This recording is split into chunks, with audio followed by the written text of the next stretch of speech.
இது பற்றிய கருத்துக்களை நம்மோடு பகிர்ந்து கொள்வதற்காக அரசியல் விமர்சகர் திரு ரவீந்திரன் துரைசாமி நம்மோடு இணைகிறார். வணக்கம் சார்.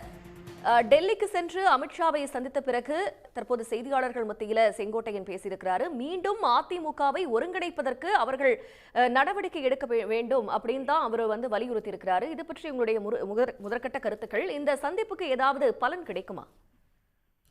அதாவது பாஜகவுக்கும் எடப்பாடி பழனிசாமிக்கும் மியூச்சுவல் மிஸ்ட்ரஸ்ட் இருக்குது, பரஸ்பர நம்பிக்கையின்மை, ஒருத்தர் மீது நம்பிக்கை இல்லாத தன்மை அவங்கள்ட்ட இருக்குது.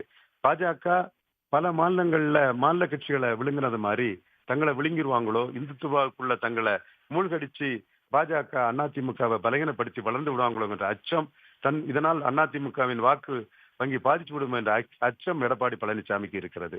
அதுபோல் பாஜகவை பொறுத்தவரையிலும் 2024 ஆண்டு டெல்லியில் தேசிய ஜனநாயக கூட்டணி கூட்டத்தில் கலந்து கொண்டு மோடியின் வலது பக்கம் இருந்து கொண்டு 330 சீட்டு பாஜக என்டிஏ வெற்றி பெறும், மோடி 3வது முறையாக பிரதமராக வருவார் என்று ஆணித்தரமாக கூறிய ஐயா எடப்பாடி பழனிசாமி அவர்கள் அதன் பிறகு 12 இடங்கள் வேண்டும் என்று அண்ணாமலை கேட்கவும் 6 இடங்கள் தான் தர முடியும் என அந்த கூட்டணி முறிந்தது.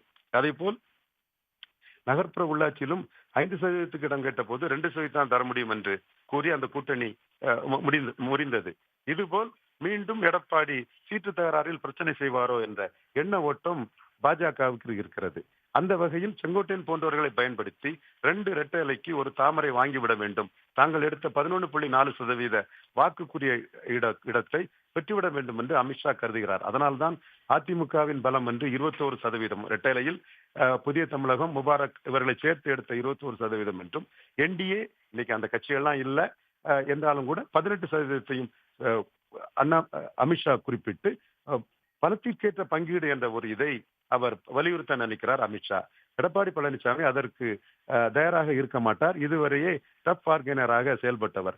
இப்பொழுது செங்கோட்டையனை பயன்படுத்தி அதிமுகவை பலகீனப்படுத்தி தாங்கள் பணத்திற்குரிய இடங்களை பெறுவதற்கு பாஜக முயற்சி பெறுகிறார்கள். பாஜகவின் லாபம் என்பது இந்த இடத்தில்தான் இந்த செங்கோட்டையன் விவகாரத்தில் இருக்கிறது.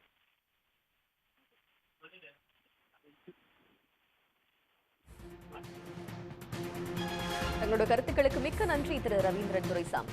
உடனுக்குடன் செய்திகளை தெரிந்து கொள்ள சன் நியூஸ் பெல் ஐகானை கிளிக் பண்ணுங்க.